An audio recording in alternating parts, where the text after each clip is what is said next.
Tu as appris précédemment à désassembler l'équipement. Maintenant, tu vas pouvoir acquérir ton autonomie en apprenant à l'assembler. D'abord, positionne la bouteille face à toi. Fais attention à monter du bon côté le stab, là où se trouve la sortie du robinet de la bouteille. Ensuite, fixe le stab sur la bouteille et vérifie que son système d'attache fonctionne correctement. Ensuite, visse le détendeur sur le robinet en faisant attention à ce que les flexibles soient tous du bon côté, sur ta droite.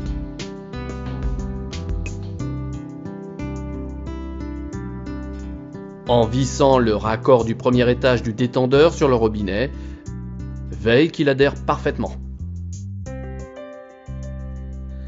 Peu importe le système utilisé, qu'il soit int ou din, visse-le en faisant attention à ne pas serrer excessivement. C'est la pression de l'air qui se chargera de maintenir une bonne tenue. Maintenant, relie le flexible au stab et fixe-y le manomètre et le deuxième étage auxiliaire, exactement là où tu les as trouvés lors du démontage.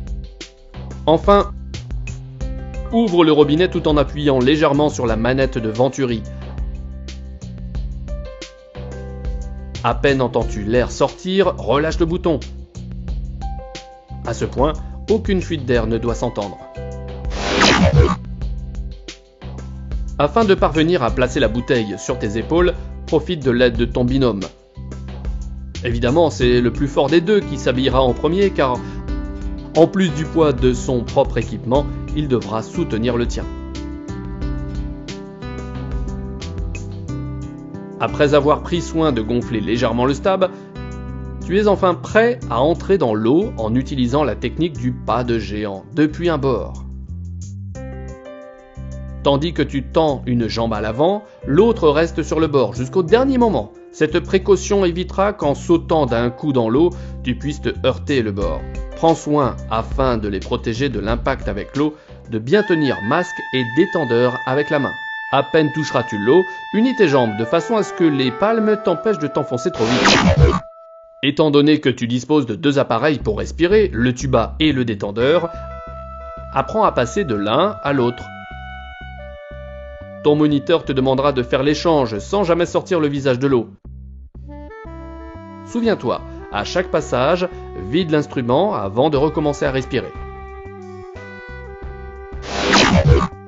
Une fois que tu te sens à l'aise, continue à faire l'exercice, mais cette fois-ci en nageant. Alors que tu es sous l'eau, un peu d'eau peut pénétrer dans ton masque. Il faut donc savoir comment vider le masque sans avoir besoin de remonter à la surface. Afin de pouvoir simuler l'événement sous l'eau, fais rentrer un peu d'eau dans le masque. D'une main, presse légèrement la partie supérieure du masque et tout en regardant vers le haut, commence par souffler l'air longuement par le nez. Le masque se vide sans que tu t'en rendes compte.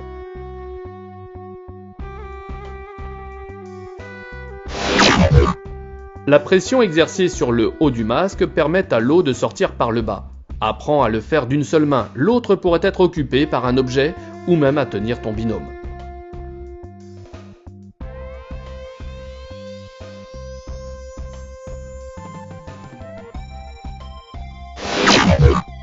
Enfin, en cas de panne d'air, tu peux toujours respirer grâce au détendeur de ton binôme. Commence par t'exercer avec ton moniteur.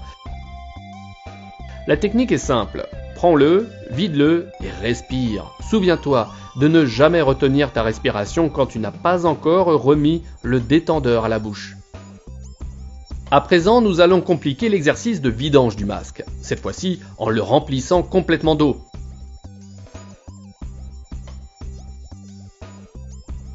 Pour le vider, le procédé est toujours le même.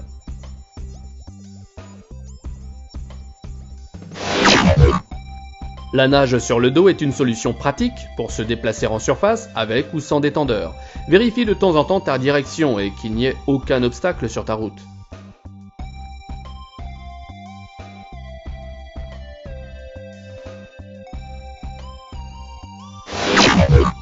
Un système plus pratique pour descendre et remonter est d'utiliser une corde.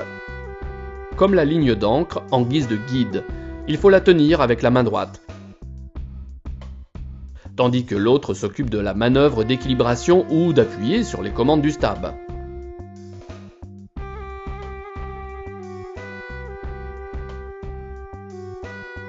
Afin de sortir de l'eau à un endroit où tu n'as pas pied, il vaut mieux enlever ta bouteille et la passer à quelqu'un qui se trouve en dehors de l'eau. Pour conclure cette leçon, démonte et rince ton équipement.